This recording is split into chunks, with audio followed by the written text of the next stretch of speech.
Greetings from Christian News and Interviews. So, would like to share with you a story that came across my desk, so to speak, and I find it absolutely disgusting. Mother and a 6-year-old daughter found stabbed to death inside of a Bronx apartment. Suspect found dead. Listen to this right quick. Strangers on full display in Fair Lawn. Here's New Jersey reporter Anthony Johnson. Many folks in Fair Lawn have direct ties to the people suffering from the atrocities taking place in Ukraine. Nope, that's not it. Sorry. This must be it. Scene in the Bronx. A mother and her 6-year-old child stabbed to death inside their own bedroom. Police found the 26-year-old mother and her daughter in an apartment on Monticello Avenue in the Edenwald section. Police today closing in on a suspect on Bavona Street, just a mile from the murder scene. But police say the suspect took his own life. And News 4's Jessica Cunnington is live in the Bronx, and the community now mourns the mother and daughter. Jessica?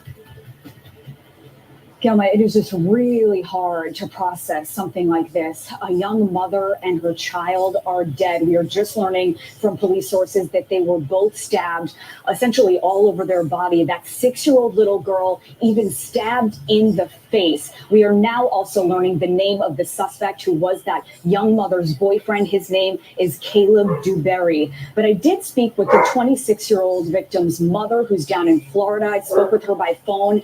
She doesn't want this horrific crime and these murders to take away from how beautiful these people were.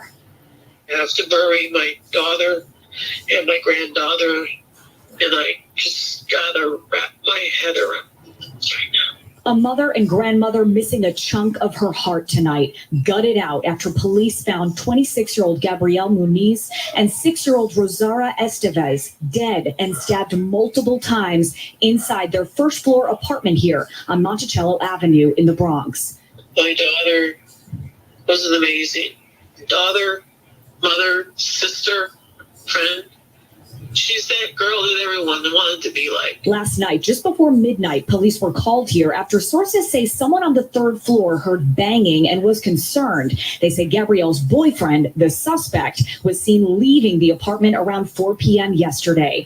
They'd only been dating less than a year, but he gave Gabrielle's mother a bad gut feeling. I knew from the beginning who it was, and I just knew he just possessive. Today, just after noon, police say her boyfriend was barricading himself here inside the Boston Secor houses on Bavona Street, about a mile away, and was then found dead of self-inflicted stab wounds. The man they believe murdered Gabrielle and Rosaura. She was a full-time working mom and a pharmacy student focused on her goals, wanting to give little Rosaura a good life.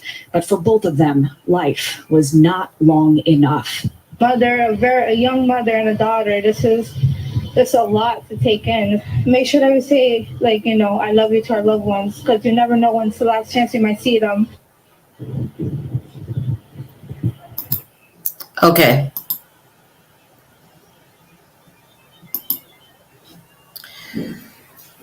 Okay. I don't understand it. There's so many things I don't understand about this story. We have a beautiful young lady here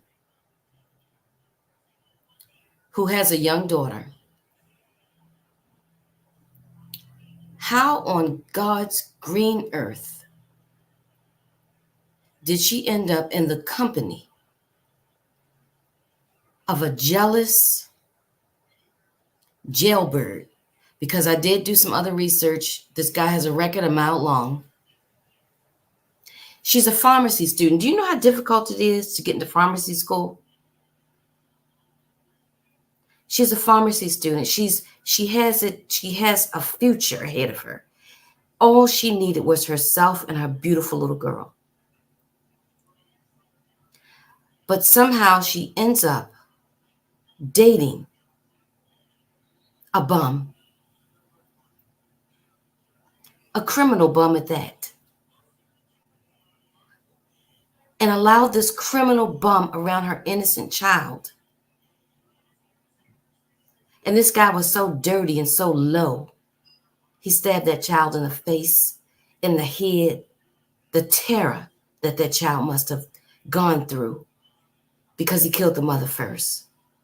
This is almost unspeakable. The evilness that's going on in this world is almost unspeakable.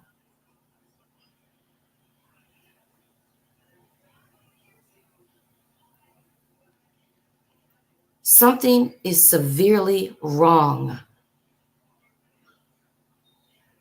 and no one wants to talk about it. This is another insane black male out of control.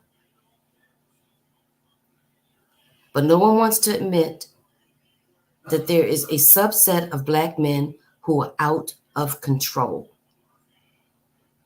and devastating communities. And so another day and another dead young lady at the hands of another black male. When is someone going to speak up and find out what on God's earth is going on? Stay tuned.